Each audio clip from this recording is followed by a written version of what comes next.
So Monte Carlo in Monaco, round 5 of the 2008 Porsche Mobil 1 Super Cup.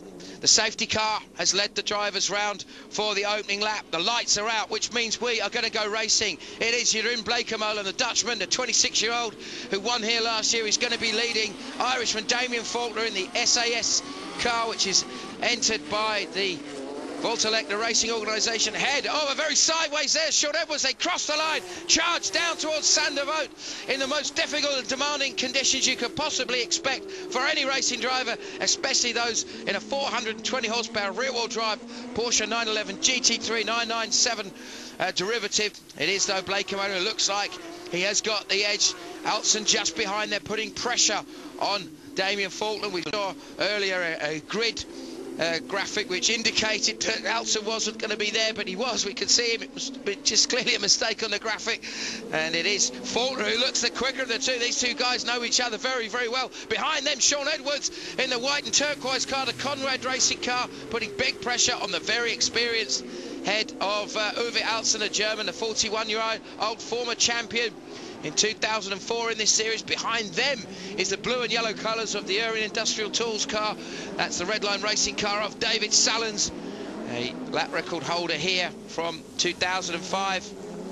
So between Salons and his teammate Patrick Huisman, just coming through the shot there in the other of the Urban Industrial Tool cars. He was, of course, 4 times champion from 97, 98, 99 and 2000. Also a race winner here twice in 98, more recently in 2005.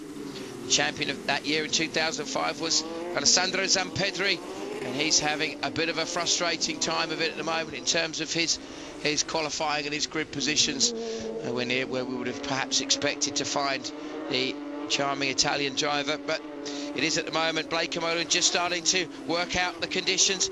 So difficult to drive in these conditions anyway, especially on a street circuit where you're never really quite sure of the levels of grip, because obviously by definition the roads are used day to day by everything from everyday road cars. We see one of the Damat Kadak cars running wide.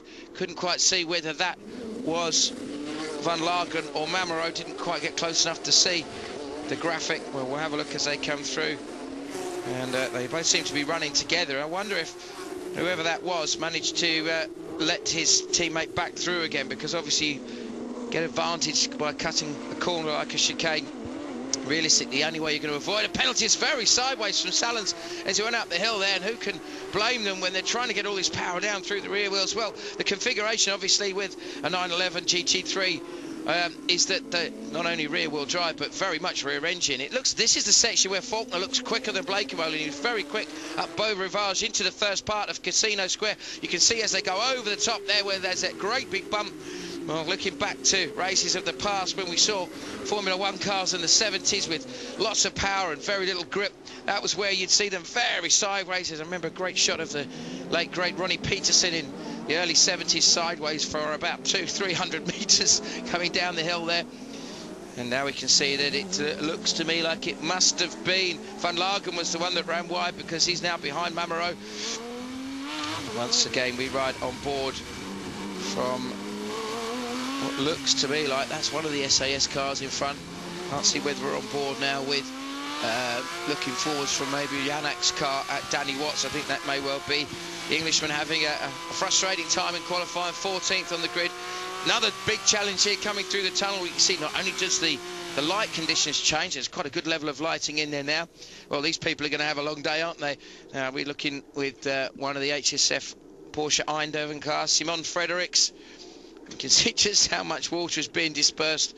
Well, those fat Michelin tyres, slightly different configuration of rain tyre for 2008, slightly different compound in that it's a bit softer. We talked last time out, those of you that have been following the season regularly may have remembered in Turkey we talked about a new construction for the tyres, the rear tyres, because the amount of camber the teams were running was getting too much heat into the tyres, so they put a stiffer sidewall in to try to prevent any potential tyre failures.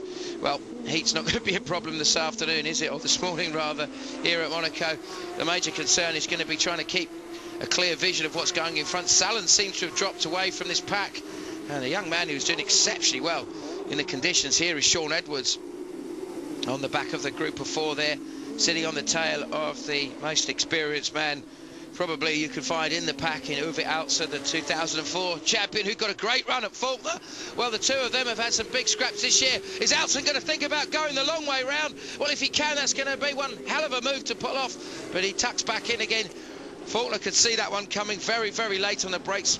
Particularly difficult in terms of braking for these guys around Monaco today, because, as we've already said, standing water and a different level of grip where the rubber is collected in different places here compared to a normal regular racetrack. Also, the problem you may potentially have with a Porsche is that they have these superb Porsche ceramic brakes which offer superb stopping capabilities, but you do have to give them quite a big stamp initially to get the best out of them, and then bleed away off the brakes. As we said, straight on goes Blake Camolan. Blake Camolan has missed a chicane. That could have a massive impact on the race result. He's bound to get some sort of penalty for that, unless, and it's a big unless, he can, well, you can see he was locked up, or he had a problem just getting the car stopped. Well, unless he lets